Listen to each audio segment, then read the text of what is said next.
Good day and welcome back to Elementary 72 Gaming. I'm back again with another Tower of God, and this time I'm going to be going into Season 2. I'm going to be going Season 2 episodes 0 to episode 10. Now obviously this one starts off with another prelude, just like the first episode of Tower of God, but this one is way different from how the entire series started. So let's take a hit up on this here. Now there's a lot to talk about when it comes to Season 2 overall, and I'll get into it as we get into those various sections. So let's start this up. It starts up with the floating castle of Repelista Jahad. She is one of the princesses, and basically we see Yuri entering, and she's being hailed as the greatest princess of the 13-month series because she has two 13-month weapons. And we see all of the guards are in a line and they're saluting her, and she walks into the guide of Repelista, who's a Lumic Edrock. Now this is just the very start. Obviously this is all to start before, and she basically tells them to stop making a fuss every time she comes to visit her sister. Then we see Marshni Jahad, who doesn't get along with her. Obviously Marshni is one of the bad type guys that we see. She's a Kun, and we know how we react to Kuns. We definitely consider them to be conniving and evil individuals. And we see the two of them get into a little bit of an argument where basically they speak to each other in a very bad tone, and that's how it goes.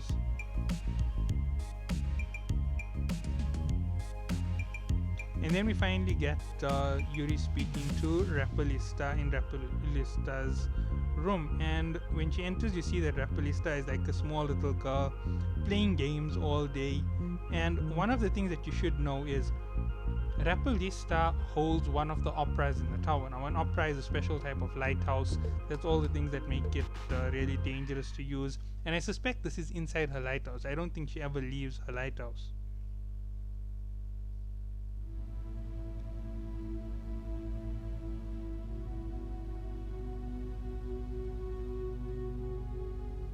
So Yuri is here to ask about a favor that she asks, and that is to find the boy who entered the tower 5 years ago. So this here is a good indication of how much of time has passed. So since we finished season 1 till this point, it's been 5 years. So we get a little bit of a tease at Yuri in this one here, where she has a nosebleed and she messes her shirt, basically saying that she's got the hots for balm. And we see that Repelista and Yuri have a quick talk, and basically they explain that she also has a favor to ask from Yuri in turn to give this information. And she basically says now it's time for them to appear soon. The Prince of Jahad will return. Now this is something that is playing into the backdrop of this year. It's just like the first season where we get this whole hint of climbing up the tower, and the Prince of Jahad is one of the story. And then we see that she is observing everything inside a lighthouse, and that is how the start of this chapter ends. And that is episode 0. We get to episode 1 after this, and we now see the 20th floor of the tower. Now the 20th floor is very special because this is where regulars get their first rank. They get to become E rank regulars, and from there it's obviously D, C, B and A, and then they are rankers when they complete the climbing of the tower.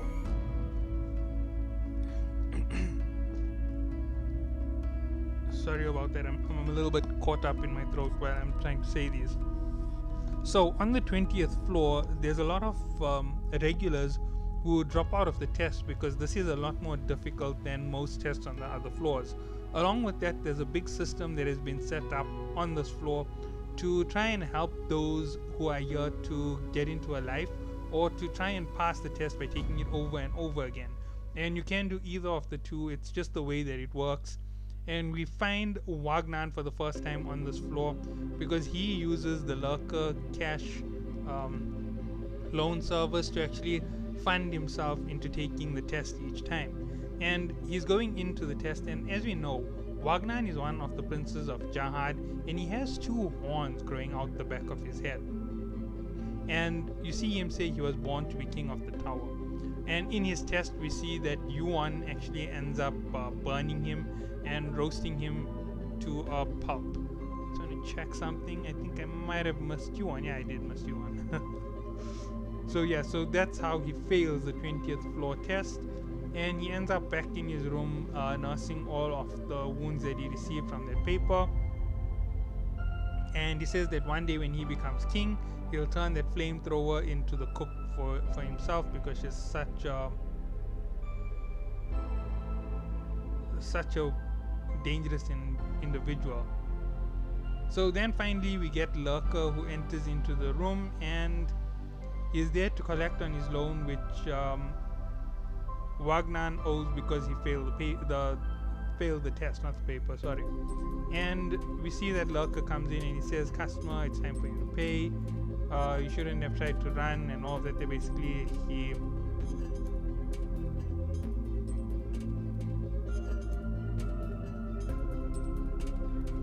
basically Lurker is busy standing over him and looking over him, and he tells him, "Okay, right. How about we give you a VIP beauty special in order to get you up to to the next floor. This is the loan's condition. If you take this one, that's how it goes. Basically, they'll harvest your kidneys, your lungs, your liver, your heart, and your eyes. So that is the whole idea." And basically, Wagner looks at it and basically thinks if he takes this here and if he fails, he'll weigh only as much as his spirit. And then we see the noodle delivery come in, which is something which is very important to the section.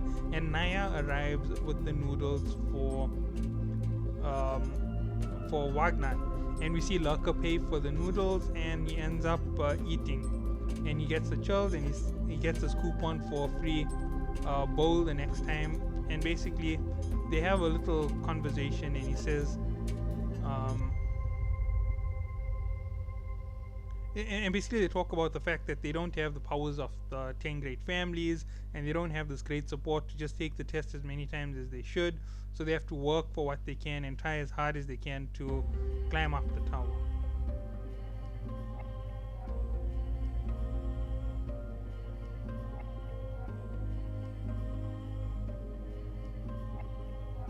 Then we see Wagner eating his food, and he gets back to the next time that he's taking the test.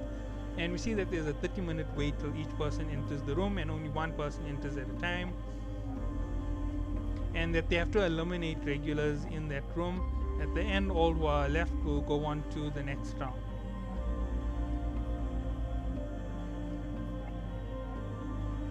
And we see everything progress, and then we see Wagner enter the room, and lo and behold, the new main guy of the story, Jovial Grace. Now, this is actually more close to a real name for Balm than Balm is, because Jovial Grace is most probably names taken from his father's apprentice and given to him. Viol, we don't know whether it's a representation of V. Ju, we don't know whether it is anything special or whether it was his real name, but we do know that Grace is the same name that his mother had.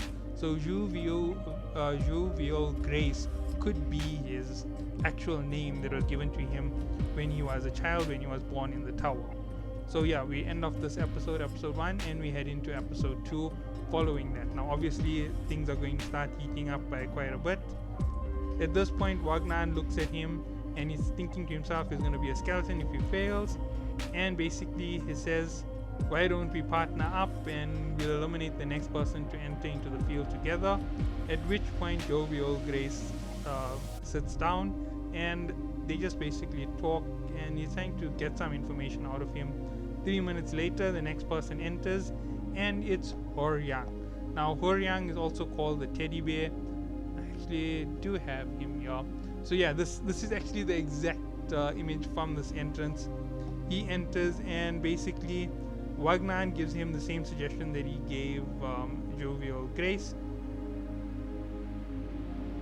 And they keep waiting for the next person to enter. The next person to enter is a cute little girl, which really upsets Wagner because he can't do anything against Miseng. So Miseng enters and he doesn't know what to do, so he just leaves her. And he's like, how could she be so responsible to come in a school uniform? No one can beat a small little girl like that. It's like unbelievable. Please dress accordingly if you come to fight. So he tries to calm himself down, and the next person to enter is Goa Singh. At this point, we see that Miseng responds to Goa Singh, and basically she calls her big sister. And we see that Horyang has feelings for her. He instantly turns his little wing into two hearts, and it's not controlled. It is his feelings that are relating to the devil within him. And finally, they start breaking out and start screaming at each other. And Wagner is screaming and saying this is a place to fight, and everybody starts going at him that he shouldn't be screaming at the child. And they finally wait for the next person to enter, at which point we get the next key member of the team, Arkraptor. Now, I don't want to go too detailed about Arkraptor, and he walks in and they basically see that he's dangerous and they're getting ready to fight him. And he suggests something really civil. Why don't they get rid of a person, because there's too many rivals in the room? And he tries to vote out Miseng immediately when he enters.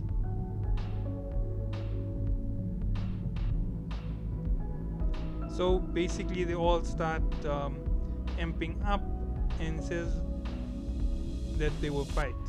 And at this point Jovial Grace becomes angry and he says, none of you will pass because I'm here, you will all fail because of me. And that is where episode 2 ends. This is where things really get interesting because we get to see how crazy Bam has become. At this point we see Bam stands up and Arkraptor aims at him and tries to attack him, at which point we see Bam start fighting, and they realize, oh no, this guy is quite crazy. And then they realize they could all fight him together and it's a 5-on-1. Why is he fighting when it's disadvantageous to him? What's he thinking? And all of a sudden they realize just how crazy he is as the fight goes, and they say stop it when Horyang jumps in to try and stop Bam.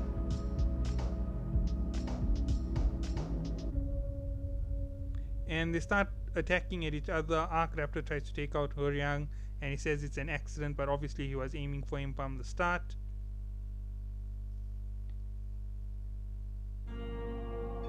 And the fight starts heating up with everybody fighting everybody in that motion. And we see Arkraptor and Horyang going at it. Next we see Wagner sitting on the side, and then we see Bam release an attack, and then they realize he's a wave controller, and that's how come he was so crazy. And then they look at the pattern on his robes and they realize that he's Fug, one of the major influential syndicates within the tower. And they look at him and they're like, oh no, he looks like he's really serious.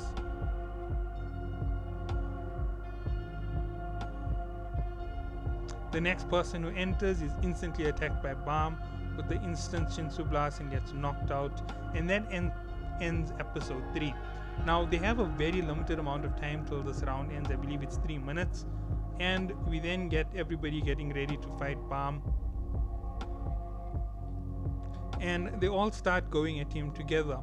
And as they're fighting, he takes down Horyang quite easily, and he also takes on Arkraptor also quite easily as well, hitting them all with heavy attacks into their defenses. And no matter what they're throwing at him, his Shinsu resistance is crazy. Finally, Wagner jumps in and he starts running from Jovial Grace, and he starts throwing strong Shinsu bombs at him, and it has no effect because of his high Shinsu resistance, at which point Wagner gets really terrified. Wagner gets pinned down. He dodges a few of the hits and he jumps for one of his cheap line bombs and he throws it at Bomb, thinking that it wouldn't do anything. At which point, Bomb actually suffers some damage. And we see that there's a splatter of blood from Bomb, and he's wondering how in the world did the cheap line bomb work and not the Shinsu bomb. And as he shoots him with the second bomb, we see that weird kind of monster crack out of Bomb's back and protect him, at which point this chapter ends. And there is something which we have to know. This hasn't been explained any further. Since the start till now, this hasn't been explained ever. We don't even know what it was, whether it was from the thorn or anything else. And we get back to the point where Bomb is spitting out blood and it did some damage to him. And finally he's healed and he's up on his feet, and they realize they're going to have to fight him again. At which point they get an announcement that time's up.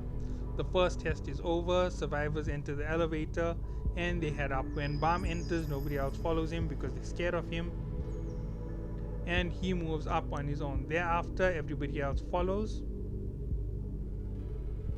And we get a little story. Once upon a time, there was a person who loved a star so much. He loved it so much, he started to build a tower to reach it. People said he was crazy, but he didn't care, and he kept on building the tower by himself. And finally, he reached the star and lived forever with the star in the sky. And we find out that this is the story that Rachel used to tell Bomb.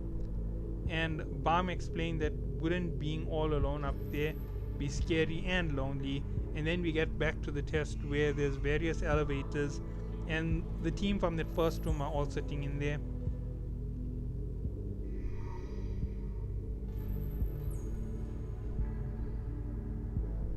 And they think that if there's more monsters like Bomb, it's going to be crazy. And we're seeing Miseng give everybody snacks at this point. Now I know I haven't swapped around too much with the images, and that's how it goes. So everybody starts sharing snacks, and the only person she doesn't share snacks with instantly is Arkrafter, and eventually she does share with him, and she walks straight over to Bomb and she tries to share with him, and everybody is like, he's dangerous, don't do it. And basically she says it's rude not to be nice, and they then watch the next person exit the elevator. He's very badly injured from his fighting in the first round, and he just falls over and he's about to die. And they said they should do something to help him, and Wagner says, well, we're just going to beat him anyway.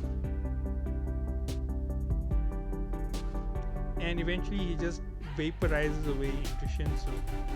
And we get a quick cut back to Bomb's memory of Rachel.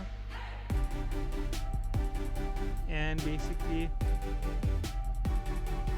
you see that Jovial Grace is Bomb, because those are the memories flashing through his head.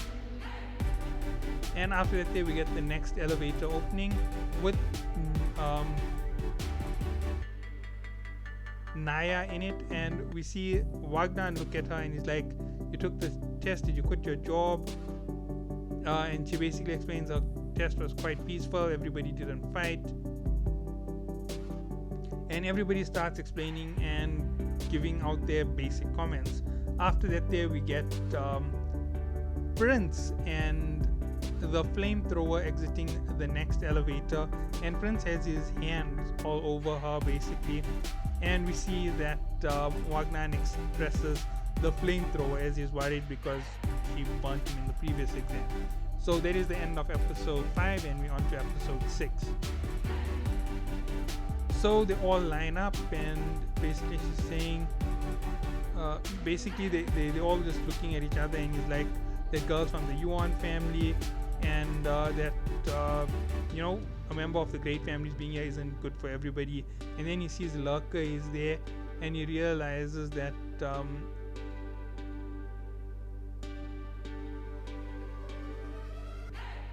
that he's also a regular, and that he's also taking the test.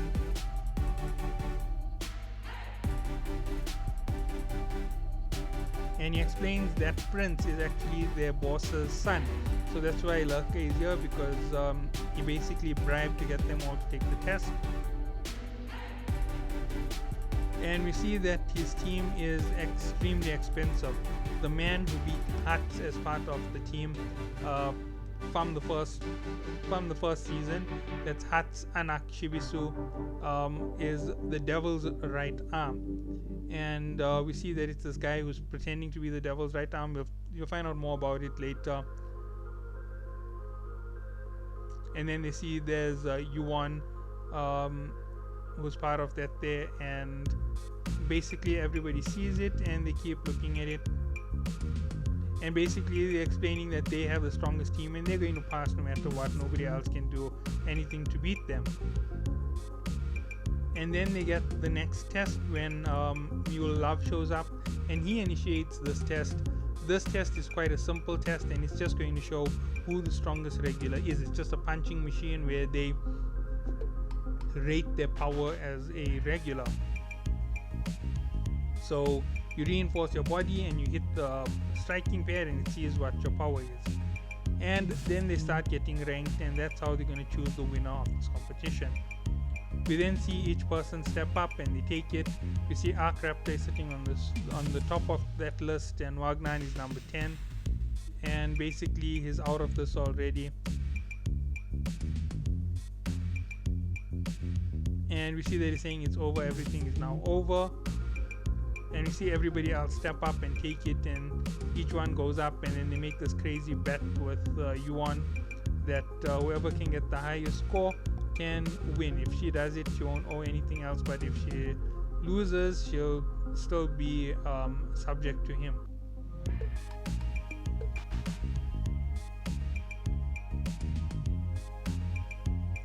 And we see Prince and Huriang have a little exchange. It's quite funny considering how close they become in the future. And then we get Huriang using power mode from his changing devil, and he scores quite a high score. He goes up number 1, and he tells Prince that he was never taught manners. And then after that, the one they call Devil's Right Arm goes in, and he is about to hit. That's where the episode ends.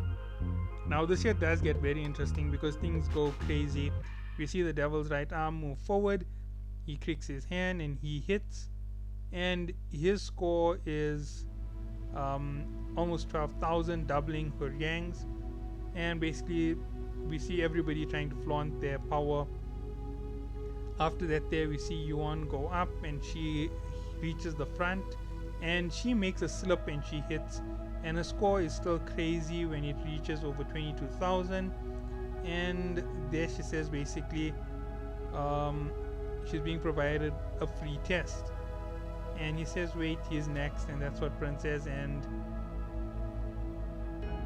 he moves up and we see him outscore her at 25,000, and everybody is rooting him on because he actually has quite a bit of power.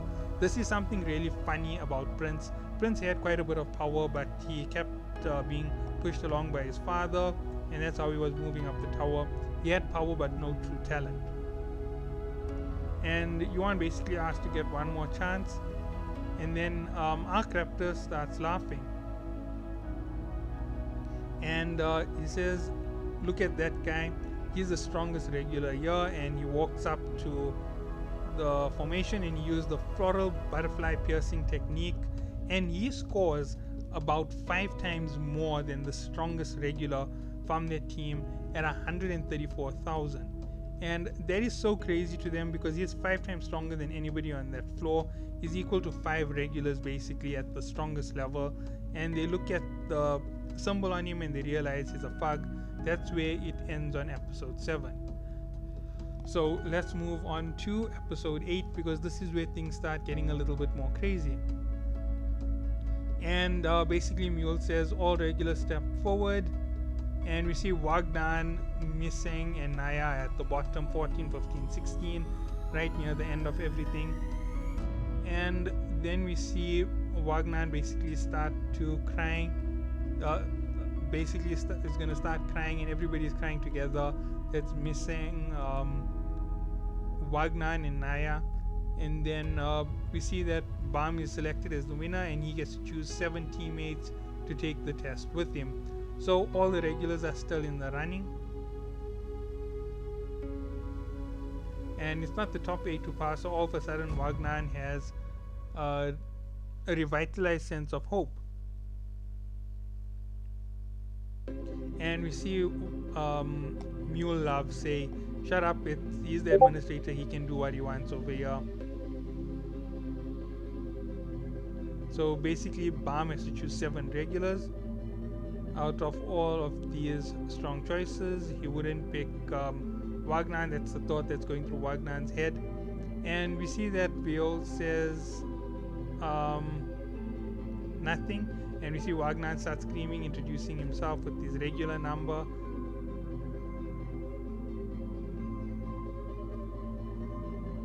And he exclaims the era of the 10 great families will end with him. Basically, he starts screaming and making a noise, and basically asks Bam to please accept him.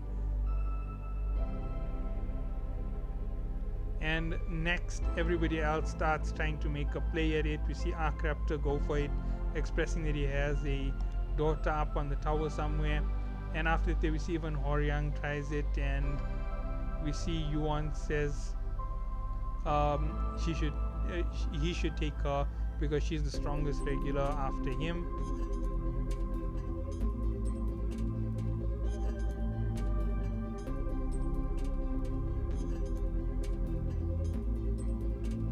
And then we see the whole fight between Wagner and Yuan, where he explains that he was burnt by her in the last one, and that she barbecues even her own teammates.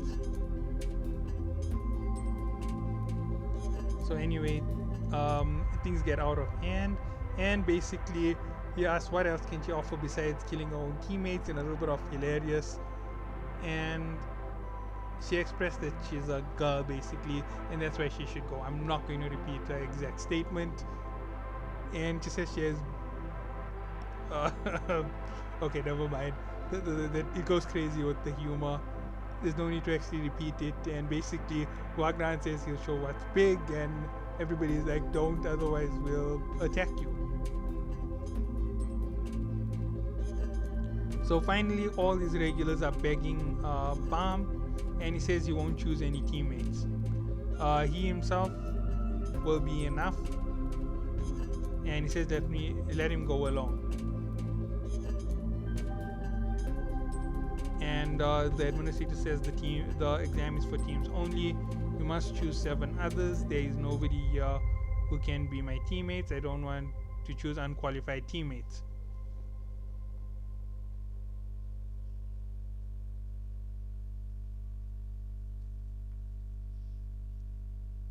And Yuan basically calls him out for being a fake member of FUG, and he says it's not fake. And he says he is Jovial Grace, a nominee for FUG Slayer. I love to kill Jahad and his family. And after this here, we see everybody stop and they look at him, and Yuan realizes that he's an enemy, and basically exclaims that he's the enemy to everybody. And the administrator says, how about this? You and I will play a game. And that is where episode 8 ends, and this is actually quite important to the story as it goes on, because we get a big hint about how powerful Bam is. So Mule explains that the regulars are really desperate to participate, and they will have a break, and anyone who wishes to participate in the game, they can go through to the dorms through that gate, and basically he offers them a chance to get in. And Wagner basically looks at the roof, and he's thinking to himself how crazy dangerous Bam must be, and whether he's really serious that he's going to kill Jahad and his family. At which point we see Wagner is sharing the room with Naya, and we find out that Naya is actually a boy. Then we get Agaskas, the ranker in charge of the floor, the test director, and he is being reported to by Mule that there's a member of FUG. And Mule says he's going to eliminate the regular here, Augustus replies that Love is in charge of the test and he can't harm the boy for some personal business. They must be fair, and basically they have to play by the rules that he can't touch the boy. And basically we see a little exchange between Augustus and Mule, and finally we see Mule Love leaves the office with the instructions of not being allowed to touch him.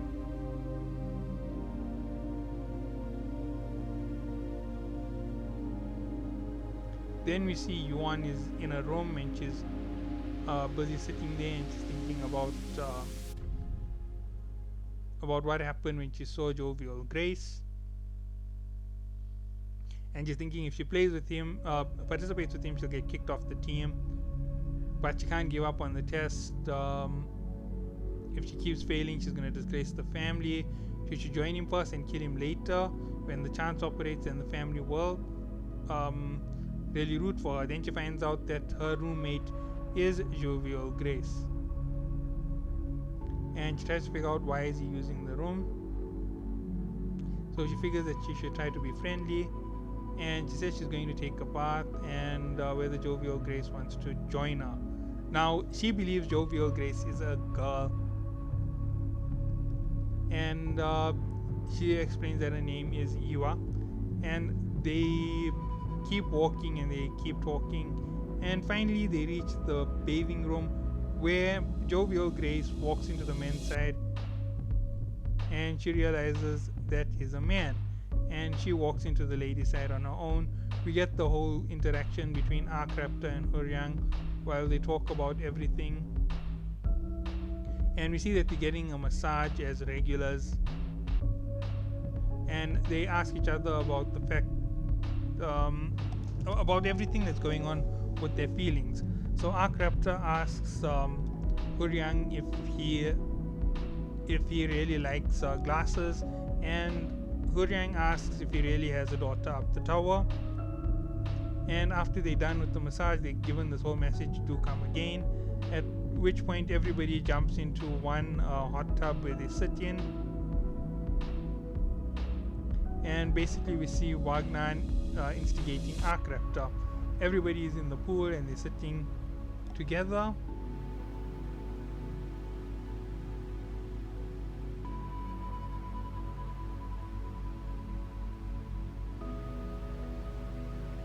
Then we see Prince walk in with the Devil's Right Arm and Lurker.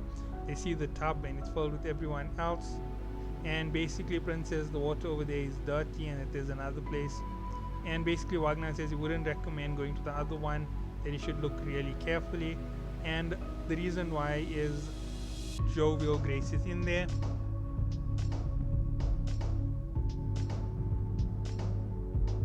So basically Rap Devil, who is pretending to be the Devil's Right Arm, they say leave Lurker behind and they'll go into the tub with him. They go, they sit in, and Prince says, "Hey Fug, what's your name again?" And he says Vio. And he says he doesn't really care. He doesn't like his attitude, and that that lame test didn't prove anything, and that Vio should remember that Yuan is his. He'll beat him during the next test and take her back, and you should remember that. And Bam asks Rap Devil if he's the Devil's Right Arm who beat Huts, and he says yes, and Bam says he sees, and he looks forward to seeing the devil. At which point Bam walks out.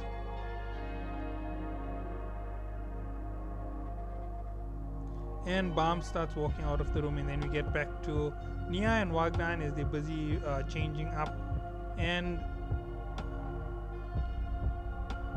Wagner is looking in his locker for his ring, and finally Bam picks it up and he's like, it's on the ground when I walked in, but the symbol is the crest of Jahad, right? And Viol is basically looking at Wagner really intently. That is how episode 9 ends, and we're gonna kick off with the final part of this in episode 10. I know that this has been crazy long already, so let's finish this up, and I'm going to recap it when the time is right for all of this, because there's a lot of important details in this section in particular about these teams. why everything is so critical and all the things that we've been overlooking when we keep trying to form theories later on up the tower. So he tries to pass it off as it just being a fashion, and then we see Prince is still talking to him, and he says, why are you ignoring me? He gives the ring back to Wagner, and he tells him, be careful not to lose it, it looks like it's precious. And Bam just keeps walking away, and Wagner was totally scared, and finally he gets back to the room and he's like, isn't there a TV or something? And he sees that there's a game, some game remote on the table. So we see everybody starts heading back to their rooms. We see that that lady from this floor is trying to get Missing to trust her, and basically she walks off, and we see Arkraptor says, where's glasses?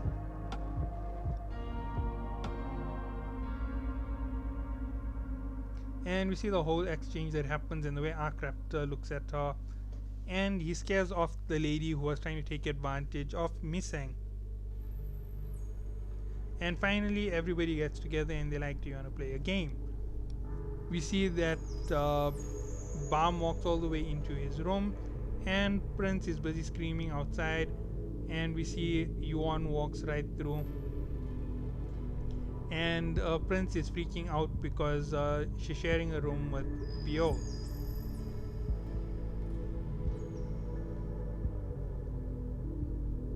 And she walks right past him and enters into the room, and they have a small exchange. So Yuan basically asks, are you planning to stay in this room? You're not going to move? And basically he says, he's assigned to the room, that's true, but you should move, you're a boy. If you're planning to ask for something because you helped me, don't even think about it. And basically Bam asks, what do you think you're planning? So basically Yuan says, well, her body, and Bam says, I'm not interested in your body, and she gets really, really angry. She gives that whole thing, she'll kill him for sure during the next test. And Arkraptor and Huriang are the next scene, where they're playing cards with everybody, and basically we see that Huriang's shoulder basically gives away every one of his calls every time, and basically we see the two exchange a whole lot. And basically Arkraptor says he'll play, but not with Huriang as his partner, and they say that Missing is very good with cards and they should play together. At which point Missing comes and she starts playing, and the one thing which we get, which is a callback to the first season, is turtles, come on turtles, and she says come out. Now this is a reference to Rak when they were playing the hide and seek test. So she goes and she looks at the cards and she starts playing with Arkraptor, and they end up winning, and basically they take all the money that Wagner had, and basically Gawaseng says you shouldn't see it as losing to her, but you should see it as paying for her snacks. And Wagner says, not Wagner, sorry, Gawaseng says, wouldn't it be nice to get out of the tower and love like this all together and completely forget about the tower altogether? And basically they have their little bonding moment where they look at each other and they think about what was said. And then we see that Wagner is back in his room and he's on the bed and he starts speaking to Naya, and all of a sudden there's a beep as the remotes activate and they get told that the exam is starting.